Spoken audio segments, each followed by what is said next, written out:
Welcome back. Remote condenser for a Masterbuilt cake freezer. Had a dead fan. I'm back. We're gonna replace them both because this one also sounds terrible. One at a time though. However, North Georgia mountains in the fall. And Georgia gas prices are nice. All right, it's loud. I'll try to speak up. Step one was to isolate the power. So I actually showed this exact unit the other day on the video. Kill the power, slice the wires, put my Wagos on. Now I'm safe. I can even make my final connections with it running. So we're good there. Step two, remove the fan blade, remove the nuts, old motor's out of the way. Step three, go back to college, you get an electrical engineering degree to figure out how in the world, right? That's how I felt before. It's really not as hard as they make it appear.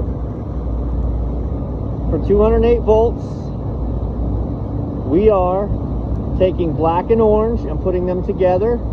We are capping off yellow, and we are just left with white and purple as our lines.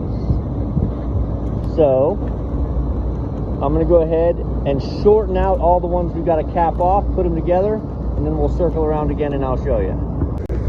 Okay, so the reason for all the complexity is, right, is this can be 115 volts, it can be 208 volts, it can be clockwise, it can be counterclockwise. So let's review. Purple is going to be my line in, so I got a purple line ready to go. White is going to be my line in, and obviously my green is my ground, so those three are out of the way. Black and orange are put together and insulated, and I actually stripped them back and put them in there because I found sometimes these motors actually, it needs to make a connection. I've cut them off before and just capped them, not together, and the motor doesn't work right. I don't know if that's the case with this one, but I know there are big 2 horsepower motors like that. So again, no electrical engineering for me. And then the yellow is just straight insulate, so I'm not wasting the Wago on that. That's just cut flat, not stripped, and then covered up. So I'm pretty sure, but I'm gonna wait because I think it's a good opportunity to show you. I could save myself a step. I need this spinning clockwise, and that is done from looking at the shaft. So I need this spinning this way. Well, orange to orange, yellow to yellow, orange to orange, yellow to yellow, that's going to be counterclockwise. I'm going to leave it to show you in case you don't know, right?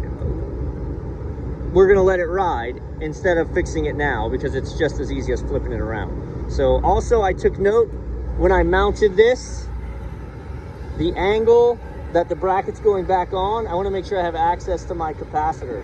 See how on the bottom one, the capacitor's on the bottom? Stupid, pain in the butt. So, put her back on. Okay, before I go monkeying with this motor, I set this in place and I looked at the depth of the fan blades. Where's it at on that unit? Match it on this unit so my depth is right. I'm gonna bump the contactor. The unit's satisfied, so it's shut off. We're gonna bump it, look at the directions. See? So the schematic told us this was gonna be wrong. So now we just take this and we reverse this, which, is that gonna be a one-handed deal? No, stand by.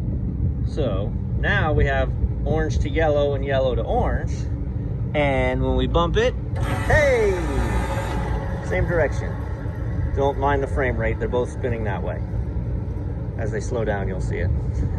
So, all right, so now we play wire management here. We zip tie all this stuff up and we're gonna interrupt that. Same game over there. I took the time to orient the capacitor where I wanted it and then hung the bracket upside down. Boo! I obviously didn't go back and undo it. It's just gonna inconvenience me next year when I'm testing capacitors. So let's bump them. Hey, both spinning the right way. Bada bing. We're gonna pull an amp draw on these, make sure we're still good. And then we're gonna be good to go on this guy. So they're both running less than half an amp, which is what they're supposed to be.